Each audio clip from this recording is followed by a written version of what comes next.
In the new year, a lot of us are looking to make some plant-based swaps into our diets, and our very own Lisa Mauriello is back. She's going to show us how we could do it, how we could do it easily, and how we can make it taste good. Most important, isn't it? Okay, because I'm not going to lie, I'm slightly skeptical. I would say for as long as we've known each other, you'd be a little surprised if I told you 10 years ago we'd be talking about vegan recipes. Absolutely not. But I'm interested. It's easier than ever, and it's really tastier than ever. Okay. So the cool thing is that going vegan or just more plant forward can help lower strain on the environment, emissions, all that stuff that we know, but it also can be better for you. It can make for a better BMI.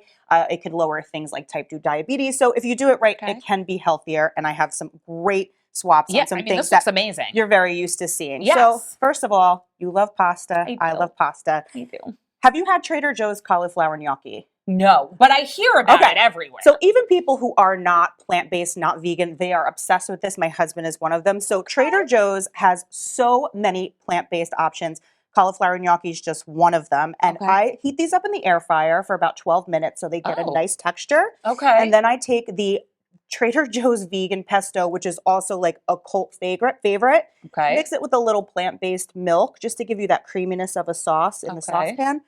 And that's it. And then That's it? That's it. I'm going to try that. That is in the air fryer with just a little pesto and a little bit of almond creamer. So then you can top it with, your favorite vegan cheese, and they've gotten so much better over the years that they melt the same way as regular cheese, have a really good taste. But the idea is that you don't want to pretend like it's something it's not. You know, it's supposed to satisfy that taste, but don't expect it to taste exactly like the real thing. That tastes great and hearty. Yeah, exactly. So these are all going to be really filling and really satisfying. Love it. So I know a little birdie's told me that you love hearts of palm. I really do. It's underrated. I know, I agree. And it's always great in salads, which everybody knows, but did you know it can actually take the place of crab?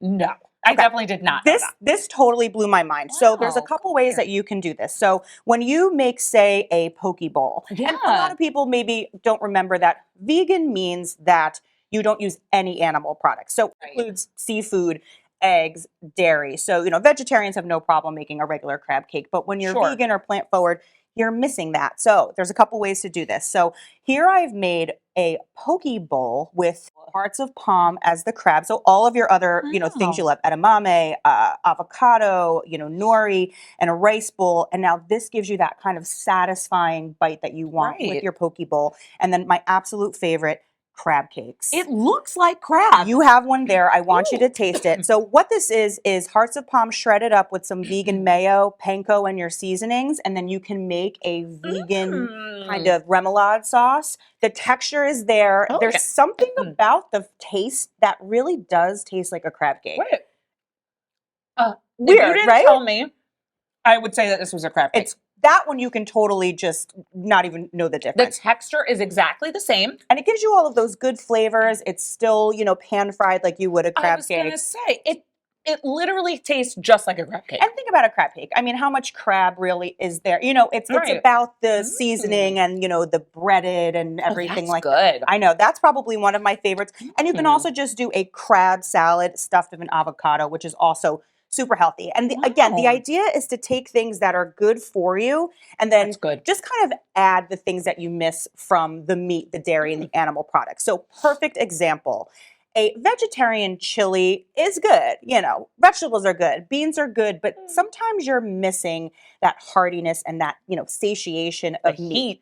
Yes. So a lot of people use mushrooms for that. But if you don't love mushrooms, you're kind of in trouble on a vegan diet because if you're not into the texture, they are meaty. They are great for, substituting meat. But I found, again, at Trader Joe's, soy chorizo. This looks like chorizo. It is so good, and a little bit goes a long way. So again, you're kind of bulking it up with all those things that are traditionally in chili. But this gives you that smokiness, that meaty taste that you want from a chili. I have some for you there.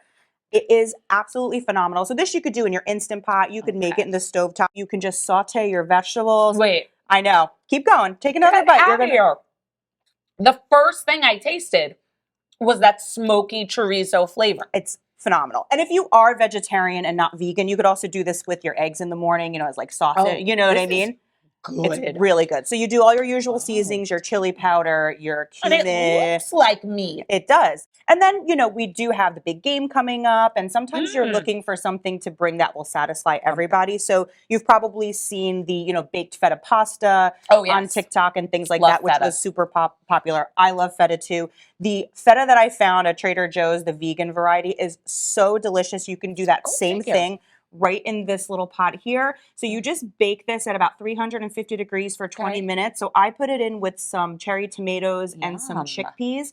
So this is great for an appetizer. And this is one of those things that you don't want to trick people into eating vegan, right?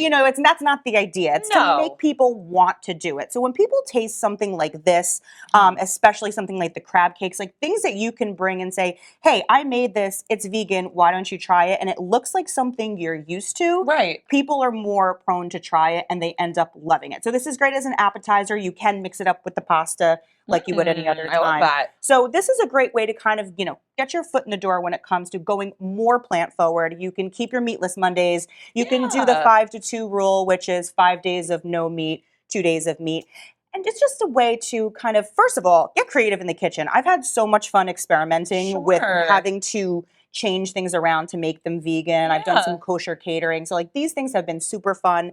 And it's also a great way to, just do something a little bit better for your body. Great way to get more vegetables into your routine. Go figure. I can't even believe this. Well, I think that this is a perfect way to end today's episode. So while I finish all of my food over here, you guys make sure to head to our site, lifestyletodayShow.com, for anything you may have missed. And be sure to go to our Instagram page for more on Lisa's recipes. And we will see you guys next time. The proceeding was sponsored by Lifestyle Today Show.